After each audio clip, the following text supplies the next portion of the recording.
Um homem comum, de aparência inofensiva, deixou seu país e se instalou em uma cidade nas Filipinas. Oficialmente ele dizia estar em busca de um novo começo. Mas por trás dessa fachada, havia alguns crimes financeiros que ele tinha cometido no passado e um futuro ainda mais sombrio. Seu nome?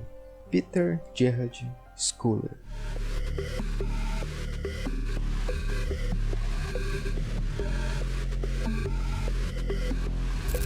Mas antes de começar o vídeo, eu tenho que avisar que esse vídeo é um vídeo muito sensível e que envolve abusos e crianças, e se você tem algum gatilho que envolva isso, eu recomendo que não assista esse vídeo.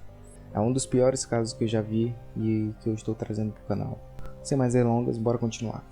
Nascido em 1963, em Melbourne, Schuyler parecia ter escolhido o anonimato como um escudo. Fugiu de acusações de fraude e desapareceu entre os becos e bairros pobres de Mindanao, uma das ilhas mais populosas das Filipinas. Ali, longe de qualquer olhar estrangeiro, ele construiu o que ele chamava de negócio. Mas o que ele vendia, ninguém imaginava. Dessa ilha, nas Filipinas, Schuyler montou uma rede internacional que oferecia, através da Deep Web, material ilegal envolvendo menores. Para quem não sabe, a Deep Web é como se fosse um lado negro da internet.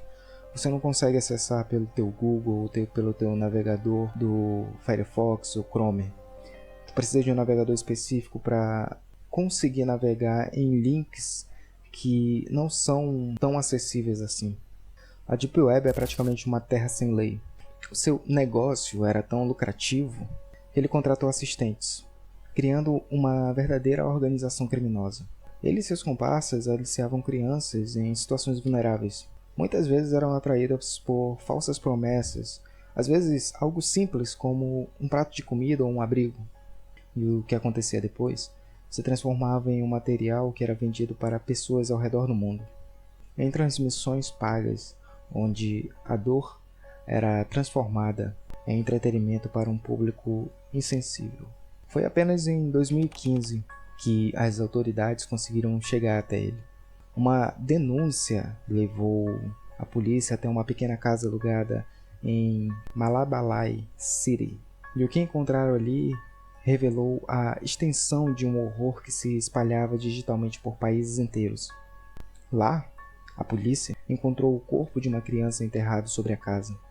Essa descoberta macabra iniciou o desmantelamento de toda a operação. Com a prisão de Schuyler, uma teia de cúmplices foi desfeita.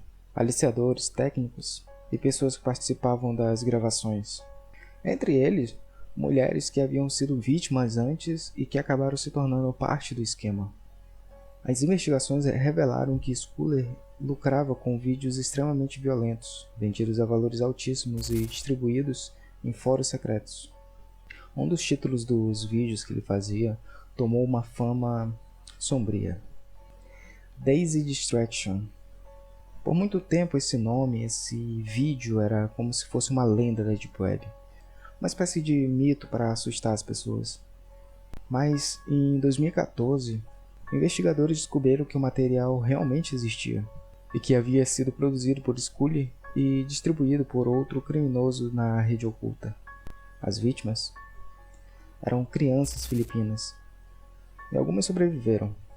Foram elas que contaram o que realmente acontecia por trás das câmeras. O depoimento dessas sobreviventes foi o que permitiu às autoridades entender como Schuyler operava, quem o ajudava e quantas vidas haviam sido destruídas. Nesse vídeo, que se chamava Daisy Distraction, haviam crianças, uma delas de 18 meses, algo realmente doentio.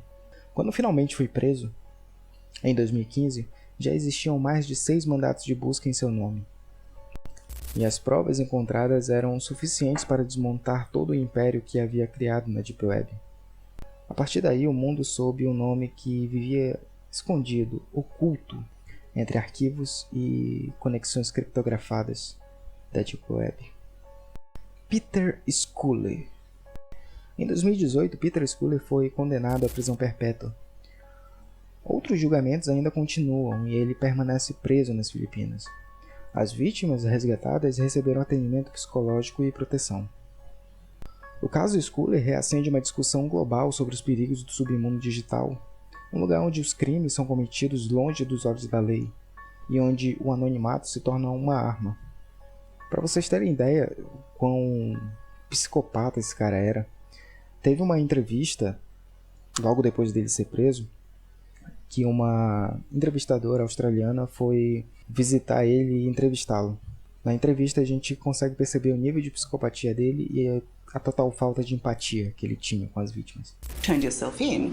At what point do you actually feel sorry for what you've done? Is it at the point where you're captured? Oh, that's a good question, actually. That's a good question. Well done. Muitos ainda acreditam que parte do material produzido por ele nunca foi completamente rastreado, que arquivos e cópias continuam circulando entre fóruns secretos, escondidos sob camadas de codificação. O que começou como um caso isolado acabou revelando uma indústria oculta que movimentava milhões, e ainda movimenta. Infelizmente, é um crime que dentro da Deep Web ainda é muito explorado, e os criminosos aproveitam esse anonimato para continuarem fazendo isso.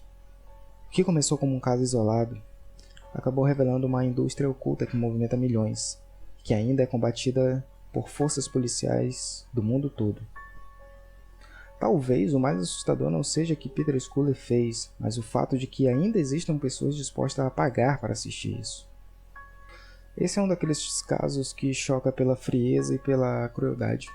É difícil até processar que coisas assim aconteçam no nosso mundo. E vocês, como é que vocês reagem a esse tipo de história? Eu sinceramente acho que prisão perpétua é pouco para esse tipo de crime. Mas comenta aqui se você tem alguma opinião diferente da minha. Então esse foi o vídeo, espero que tenham gostado. Deixa o like aí, se inscreve no canal e até a próxima. Falou!